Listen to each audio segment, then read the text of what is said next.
Hi guys, I'm Shmee, hello and welcome back to the channel where I hope you're ready for some fun here in Ohio with the Triple F collection. We're going to be checking out their new garage filled with some of the new additions as well, but tomorrow is going to be delivery day of their new Bugatti Chiron Supersport. Before that though, we're going to head inside, have a look around because this garage is epic. Then I'm going to be grabbing the keys to the McLaren Speedtail to take it out for a little drive. I can't wait to get back behind the wheel of McLaren's over 1,000 horsepower hybrid 3-seater Hyper GT. But we're also reunited with the AMG GT Black Series, which I last saw almost 1,000 miles away, in fact, in Boston, Massachusetts, when I went up to Canada, but the car's come over here. It's now ready for the onward journey across the country. But come on inside and check this out. On the turntable right in the center, we have the Pagani Huayra BC Macchina Volante that I actually took for a drive when I came out to visit for the first time almost 2 years ago.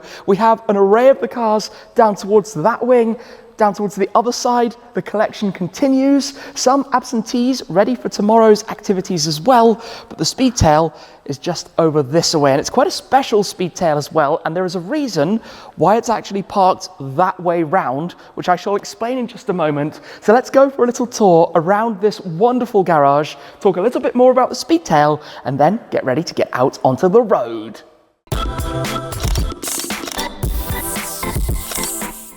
First things first, how incredible is this garage? There's plenty we need to talk about. There's also an update to the Sabre I want to show you in a moment, but you're greeted as you arrive here right in the center with the turntable. Above that you have the large display, currently with the Triple F logo up there, but the car in question spinning around is the Huayra BC Macchina Volante. Now officially there are 20 Huayra BCs.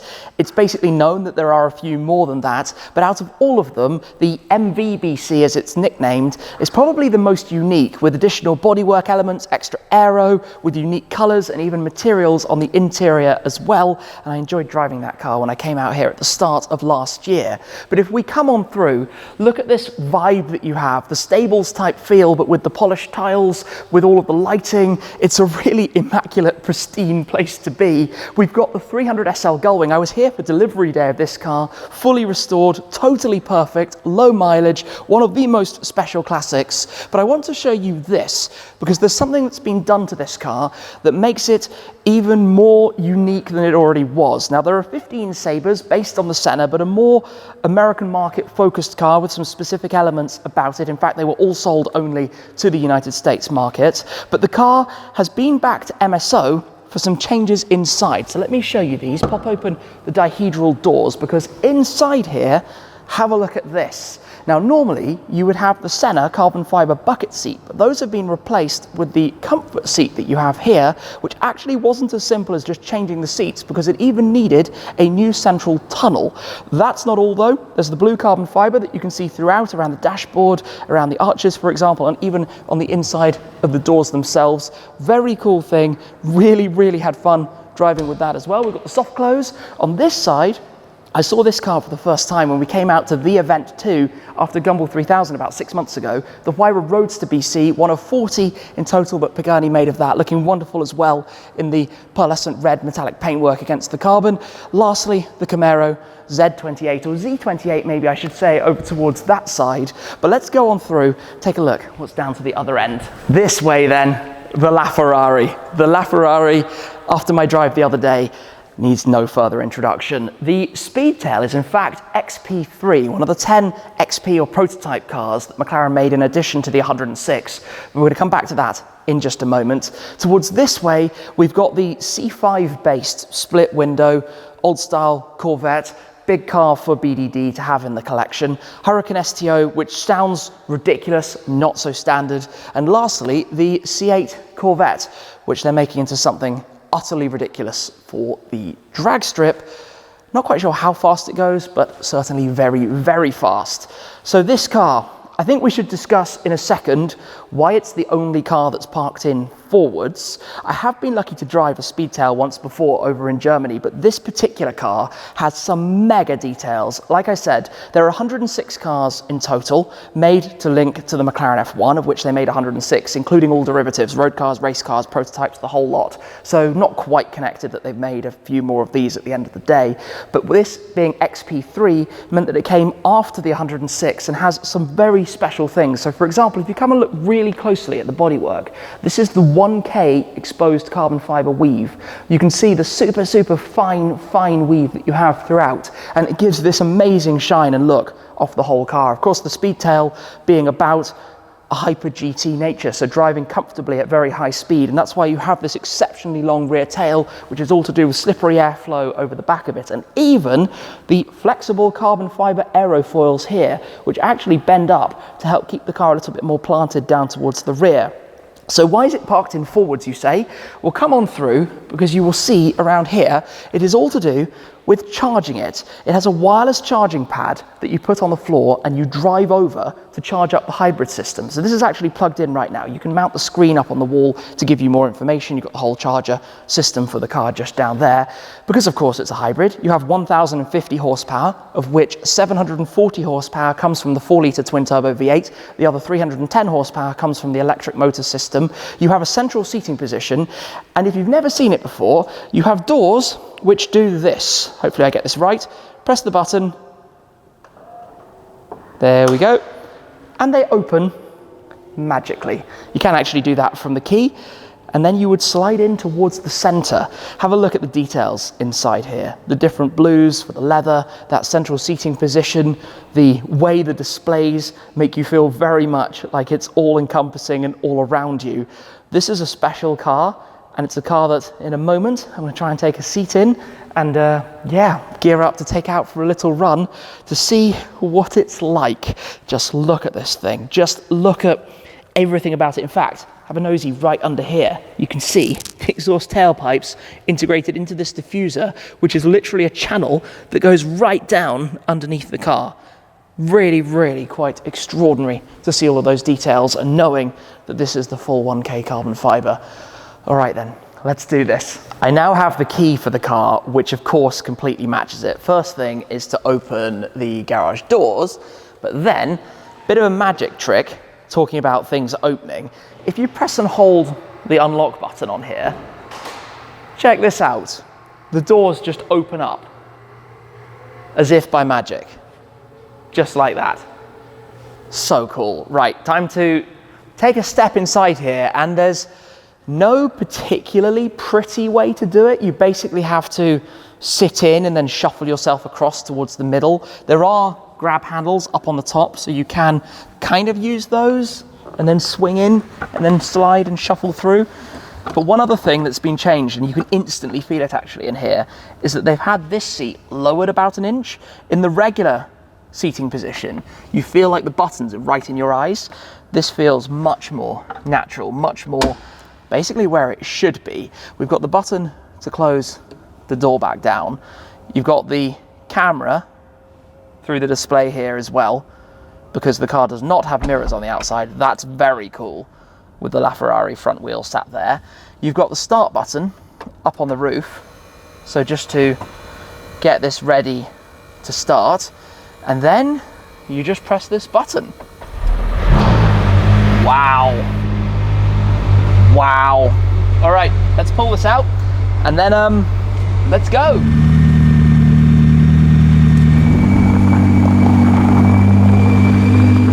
Here we are then, spaceship driving at its finest. It takes some getting used to being sat right in the middle. You constantly want to position yourself into either the left side or the right side of the lane, depending which it is. And of course, being here in the USA with my right-hand drive UK car is just causing me even more confusion. One thing I had kind of forgotten though is that with the cameras for the mirrors, you actually have no rear view mirror and you have a bit of a blind spot right behind you. You can't tell what's happening exactly dead behind you. It's quite a strange sensation. But being sat in here is just surreal. It's completely about the experience. You're in the middle. There are so few cars that do this. Of course, you have the track things like the BAC Mono, you have mega valuable things like McLaren's F1, and you have the Speedtail and the Gordon Murray T50, and not a whole lot else. Now, I'm driving just an automatic and normal at the moment, like other McLaren models, because of course it is a McLaren Ultimate Series car. You have active in the center up above, which enables the active dynamics panel. So this is where you have your handling and your powertrain toggles, and you can pop it into manual and change traction and a few other things. But while you're in here, effectively you've got driving type stuff on the left, ambience navigation, you've got phone and media type things on the right, and you could have 2 passengers. There are some storage buckets underneath their seats, but there's also some other storage, by the way, in the back and up in the front as well.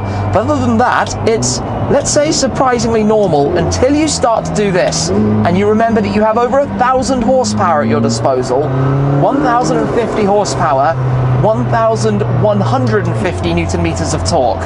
This car can do 0 to 300 kilometers an hour, 186 miles an hour, in something like 12 seconds.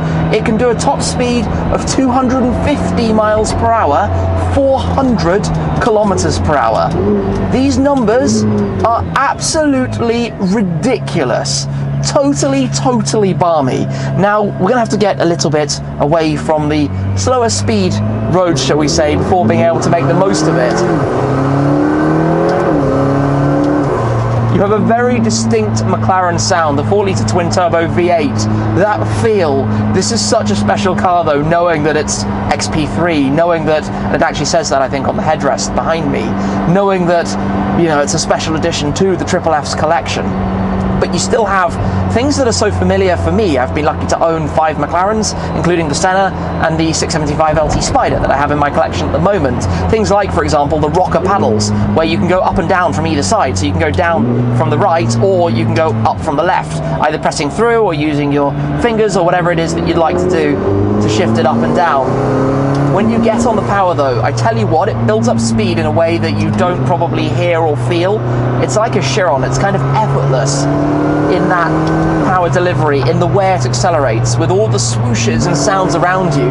And this car also has the snorkel up top. I didn't have one of those on the car that I drove before from my friend Muck Collector in Germany, and that does give you a different sense. I can hear the extra sound from up above me. Now, this lower seating position for me just feels how it should feel, and I don't have that sense of claustrophobia that I normally have had sitting in a Speedtail from that switchgear right in front of your face. Now, I have quite a short upper body, so I sit quite low in the car anyway, but this actually isn't too high, or sorry, too low perhaps I should say, even for me, and it feels really comfortable. The suspension is super compliant, it just wafts along, it rides along, it's an easy car to drive.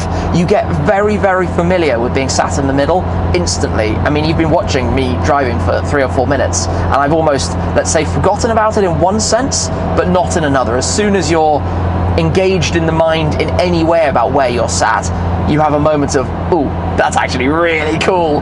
But no, I'm just enjoying driving along here, and you know, if I accelerate a little bit, it's really fast. I mean, I'm just babying it through the revs. That's the thing that's really hard to translate onto a video, but this could get an absolute move on.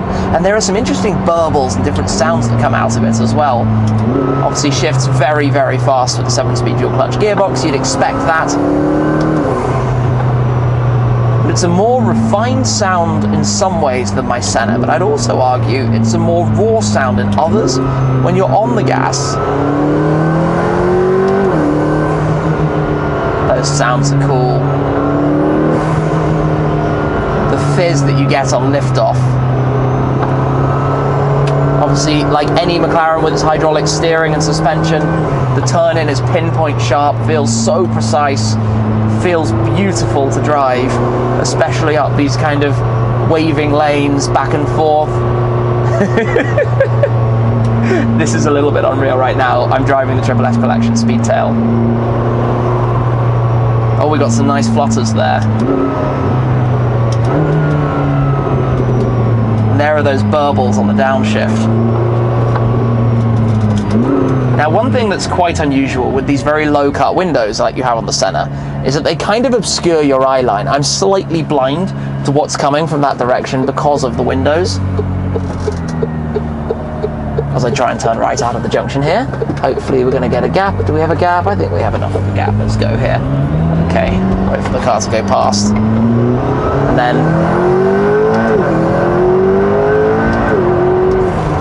wow. Like I say, you have to short shift. It's too fast. It's too fast for the normal road. Road opens up, however.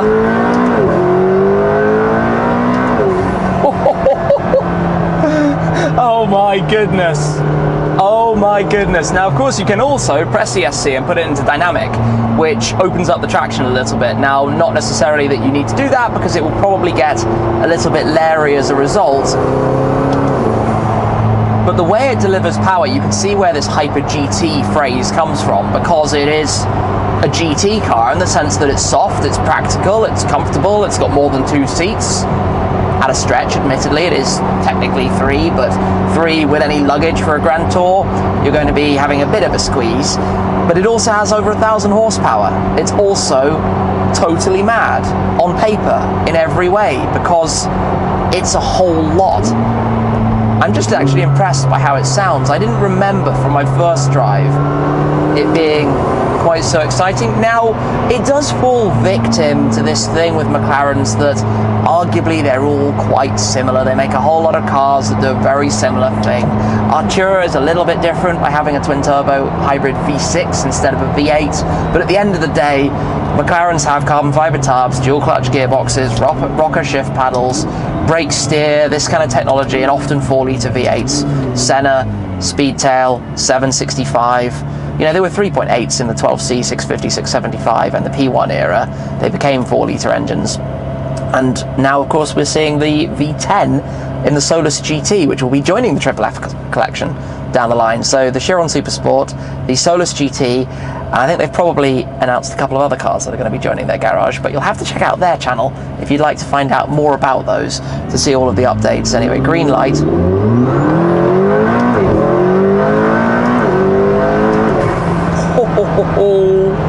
Okay, this is pretty quick. This is pretty quick. I mean, I knew it was quick, but it's doing it that's a slightly different thing, right? That's when you're like, all right then, hold on tight. Yep, going for the ride, going for the experience. You do also have, up above, the velocity mode. Now, if you put the car into velocity mode, I believe you need to be at a standstill to do so. That is, of course, to go very, very fast. Keeps it lower. Unlike the P1 and the Senna and other track cars, Ford GT, AMG 1, it doesn't have a wing that it can extend or operate differently per se. It just sets the car up to be at home for fast driving, for going for high velocity, as the name suggests. I can't actually get enough of that. It's really quite intoxicating without feeling the need to go Mach 10, in a similar way to the SF90, in a similar way to what I enjoy so much about my SF90 Stradale. You don't feel like you need to be driving this at 100% of what it can do. It's really engaging without having to go completely crazy over the top, without having to overdo it and just feel like, you know, you're pushing the car arguably too much for a public highway type environment, shall we say. While I'm back to just cruising on some country lanes, this is where I should probably put it all back into full auto everything. With the ambient settings in here, I can control the opaque roof, press that, which darkens the top strip of the window and all of the different glass roof panels, which obviously on a very hot sunny day would be quite a welcome thing to have. And this is where you can do all of the different settings and things. And you've got the McLaren MTC picture to go back to home. Same on this side as well. You've just got your various different slides and options and settings from up at the top or over towards the right. If I press here, there we go. That brings up studio, 3-seat on stage, sound settings, all of that stuff, depending how you'd like to have that. But to be honest, I just enjoy driving it. I just enjoyed driving this so much more than I remembered. Maybe I felt so pressured the first time I drove it, just on the day.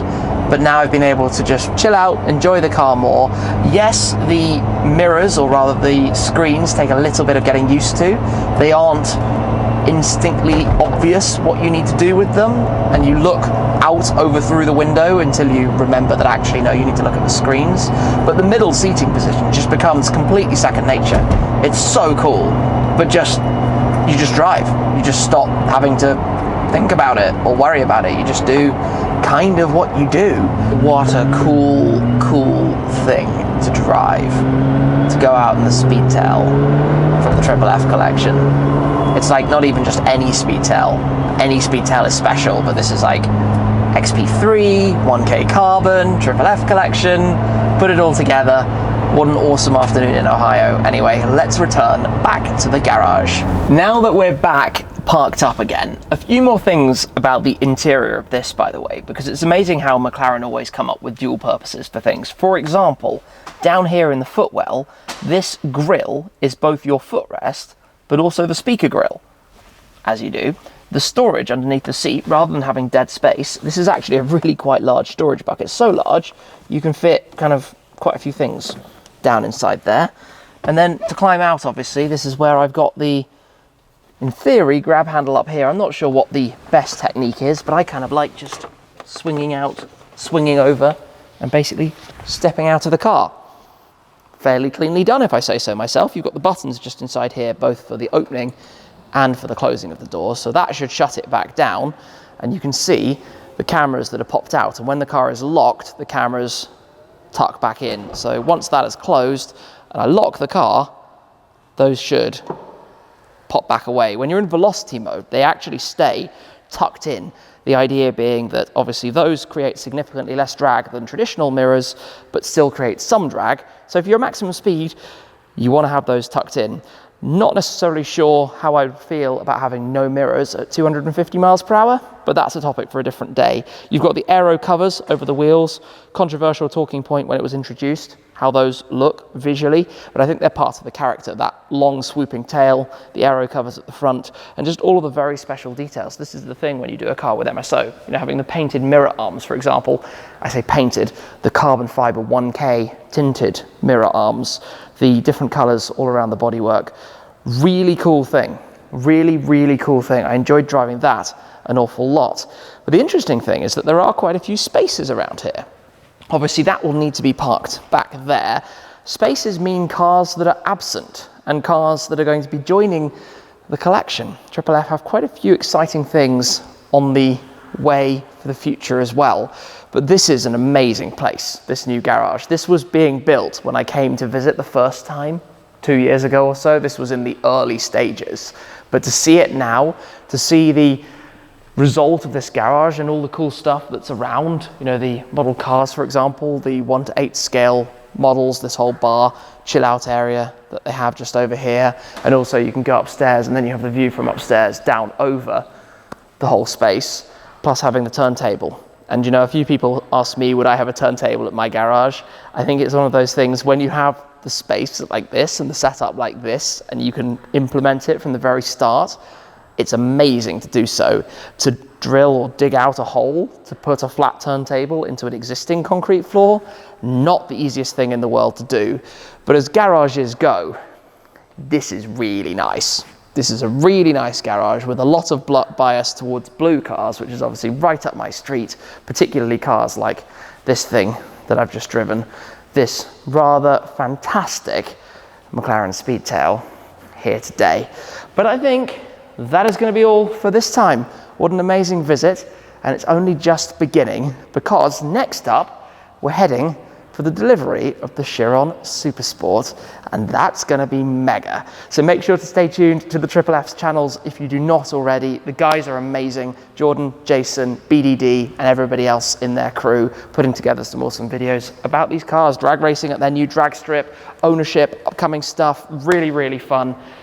Yeah, love being here, very excited for what's coming up. That's it for this time though. Thank you very much for watching as always, guys. I appreciate your support. There's going to be a lot more on the horizon with the AMG GT Black Series as we now drive all the way from here down towards the south, across the Smoky Mountains, Tennessee, all the way through towards Texas, up via Utah, Nevada, California, and that's part one. It's going to be mega. That's it for this time though. Thanks again, and I'll see you very soon. Cheers.